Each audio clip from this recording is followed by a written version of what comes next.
I had to do another video. Really, this is just to keep me alert because I about just killed myself. It's been a long night, early morning.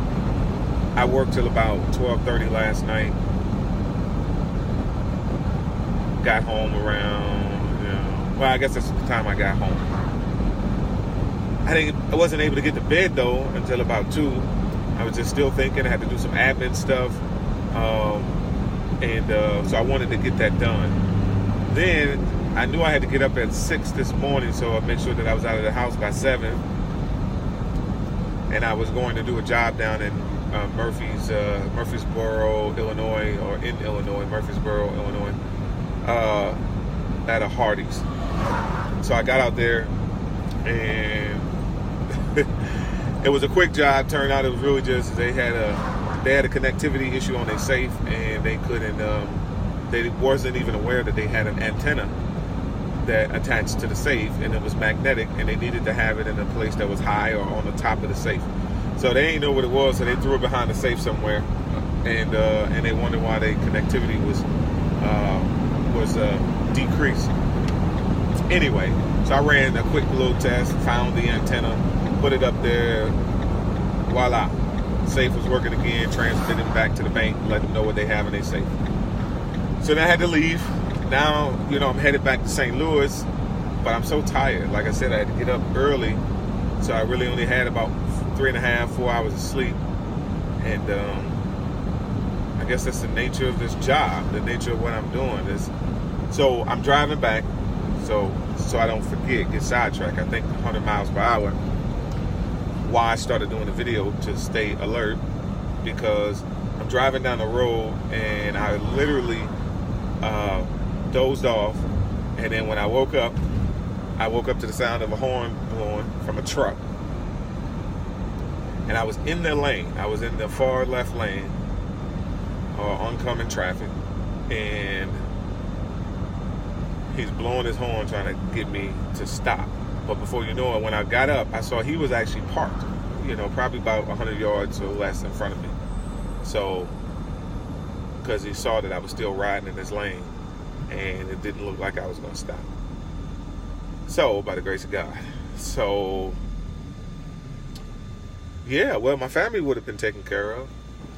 But, I realized, how dangerous that is. I realized that it's not safe. It's like, what do you do? I'm so used to, my work ethic, just so you have an idea. I mean, it goes back when I was 11 and 12 years old. I don't know where I got it from, because I ain't have a father in my life. I ain't have no positive male role models in my life or anything. I just know that we was poor, we struggled, and I didn't want that, and I wanted better for myself. And so every chance I got, I remember having a grass cutting service. I was working at my mother's, one of my mother, Pam. I was working at her barbershop, 2001 salon. And I was working there while at the same time she allowed me to use the back, and I had a car washing service for all of the clients that would come there.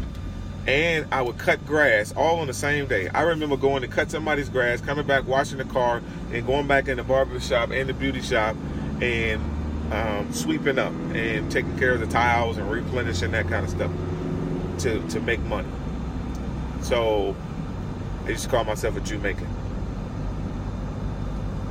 Anyway, so that's kind of where the history comes from, and it's no shot at obviously to Jewish or Jamaicans, but they're hardworking people, and they, those that I've met anyway, and good stewards of their money.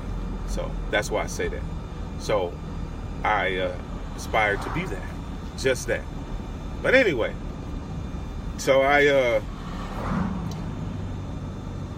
so that kind of continued on throughout my life, my adolescent years or whatever. I constantly worked, always had a job. Now I switched, I had a lot of jobs, but primarily that's because I had an unstable childhood, so I was all over the place. And then, and then when I did finally settle down, for the most part, well, I mean, the work ethic never left. I always had those ambitions to be better than what I was and to make more money. But then I had poor financial literacy. So that that made everything worse, right? So if you don't have good financial literacy and you were never taught that, nobody teaches, young black children, typically in the hood, in the poor, low-assessed neighborhoods, about financial literacy while you're sitting around at the dinner table. So you pick up on bad behaviors. You see things as you grow up, check cash in places and rent a center and errands and all that kind of stuff. And so, you fall into the loop yourself. And then I fell victim to that. So where you are today is a accumulation of bad decisions that you've made. Where you are financially is the sum of all the decisions that you've made over the course of your life. So that's fact.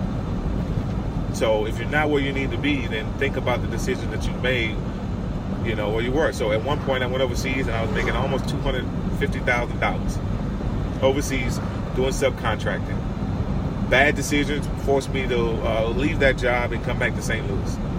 Okay, and then when I did have the money, I was buying Breitling watches, and I bought a Hublot in Dubai. I mean, I was doing a lot of silly stuff. Bought a Range Rover. Just silly stuff. Didn't invest the money. Eventually I did buy a house, but other than that, I didn't have anything to show for it, for the money that I did make in the period of time that I was over there in Afghanistan or whatever. So, so again, those bad behaviors, and it came right into adulthood. Nothing ever changed. Nobody broke the cycle. I didn't know how to break the cycle. And so now, working for myself after a long journey of going through that and still struggling with that, well, I'm better now, but and then working for other people and then realizing that, they're never going to value me the way I value myself. And, and at the rate that and the amount of pure determination that I have to be successful, I'll never be properly compensated for that working for somebody else. So anyway, jumped out there, worked for myself again. This time armed with more information, armed with knowledge about business, about financing, about how to market to my clients. So a lot of things are different now, and I still got a long ways to go, but I'm much better though. So with that being said, so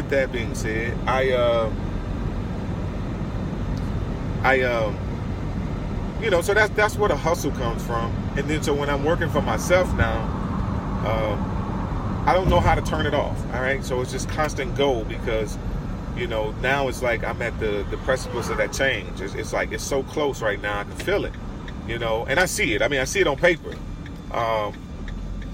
but it's still a matter of being patient. It's a matter of being patient. Sorry about that. It's being patient and then waiting that out, and then reaping the rewards in the end. So I got to put the work in now, and that's how I see it. It's like, okay, well, it's worth the sacrifice to put the work in now, so I can live that lifestyle by demand, that the LBD. So I'm putting the work in, but I'm tired.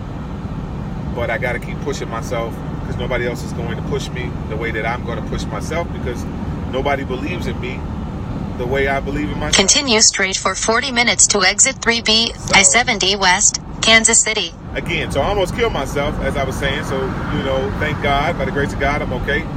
And so I went back into all of that to say, you still have to take care of yourself. At the end of the day, you still have to take care of myself, and I know that. And and I try to. But I've had family and who would say, you need to take a break, man. You need to slow down. Well, how can I slow down? If I slow down, that means there's less money that I'm making. That means that there's somebody else who's up early, and there's somebody else who's up later than I am. And they're getting what I could be getting. Now, I'm not living my life chasing after anybody. I have my own specific purposes, and my own finish line to get to. But I don't want to take for granted the opportunities that I have either. Thinking that I got all day. This ain't the tortoise and the hare. I'm not the hare. Like, I'm running, but I'm smart enough to know that, hey, if I got the lead, I'm going to keep it going. I'm not stopping to do nothing. And so I think I got to find a balance too, because that could be a detriment. You know, I don't want to miss something either. So just things to consider. Like I said, I'm just really talking because I'm tired and it kind of helps me stay up. And then also too, you know, I think it's my mission, my goal ultimately is to get back. And then if I can help somebody else who is either interested in it, or they are, and not just this business, but any business, and they are trying to pursue their own goals, at the end of my life experiences give me the ability to still offer, you know, give suggestions or maybe assist in things that you can look out for, some pitfalls,